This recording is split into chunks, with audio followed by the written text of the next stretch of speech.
A very good morning to you, Darren Jones. Thanks for talking to us. First of all, your reflections on that revised GDP figure. Good news for the economy.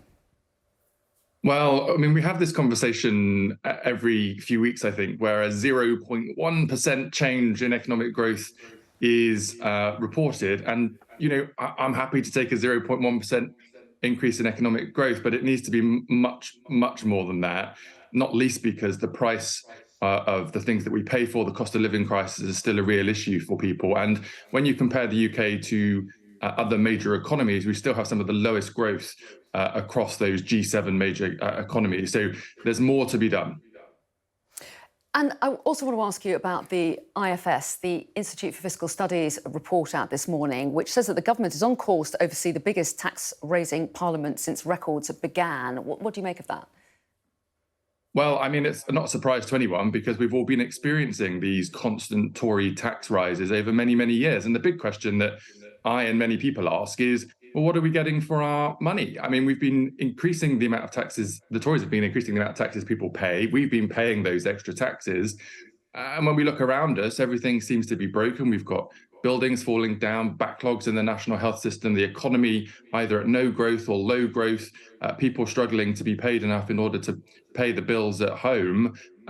You've really got to start to ask the question, what is it the Tories are doing with our money? The government says that the Chancellor wants to lower the tax burden, but that sound money must come first. So will people's taxes go down under a Labour government?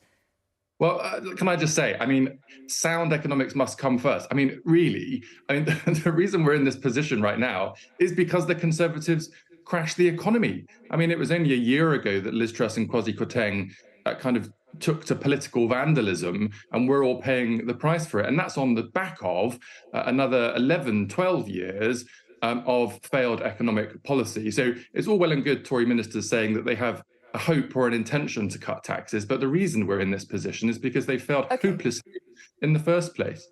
Let's look to the future, though. If Labour were to get into power, could people expect their taxes to go down? Well, if Labour wins the next election, which I obviously hope that we do, we will inherit the status quo. So the money coming in, the money going out, the cost of having to run the public services in the state that they're in. And we're going to have to keep that show on the road whilst trying to come forward with, big reforms to fix the country and get Britain working again. Of course, we would love to reduce people's taxes in the medium term because they are the highest that they've been for a very long period of time. But we're going to have to fix the country first. The IFS says that the tax rate reflects decisions to increase government spending largely around, or partly at least, around demographic change, pressures on the health service, for example, as well as some unwinding of austerity. I mean, given those demands, is there any real prospect of taxes coming down? This is something we have to live with, isn't it?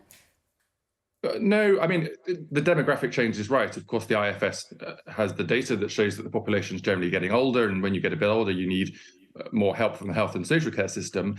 But that's a bit of an excuse as far as I'm concerned. I mean, Labour is absolutely focused on economic growth, getting the economy moving. That means helping businesses to sell more things, to make more profits. It's about helping workers have higher wages, because when that happens, the amount of tax we then get in from people's higher wages and businesses' higher profits increases and the money goes round further. But we've also got to think about reform, because it's right that health and social care services are in demand and will be in more demand in the future. But that's why we have to bring forward reforms to our public services so that they can deliver the right outcomes for people in the right way without costing more and more and more every single year. I just want your thoughts on reports out today which suggest that the Prime Minister is looking at plans to introduce a package of measures for motorists, which would see councils blocked from introducing 20-mile-an-hour speed restrictions. What would your reaction be if that was confirmed?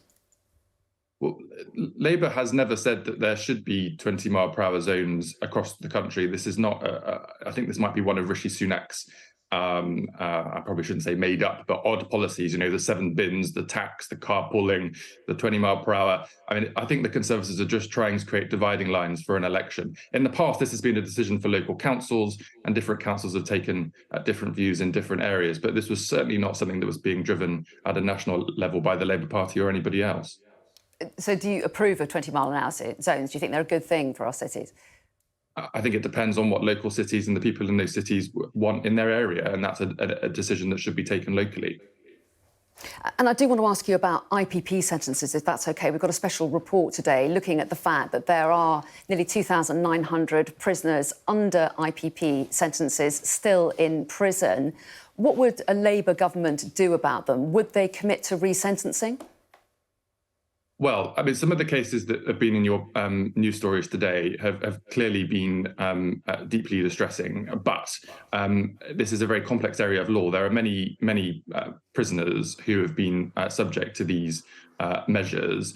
And what we have to be very careful of is to ensure that any changes are done in a way that puts the public's protection first. The whole point of this scheme in the first place was to protect the public from offenders who posed a risk. So we have said for a long time, and it's our position today, that there should be a cross-party solution to this that should be considered carefully. And I know the Justice Select Committee, I used to chair a select committee, so I know Bob Neal very well, has been looking at this, and they're putting forward proposals to Alex Chalk, the Justice Secretary, and we'll consider whatever proposals the government wants to put forward when they do so. OK, well, Darren Jones, we appreciate your time today. Thanks so much.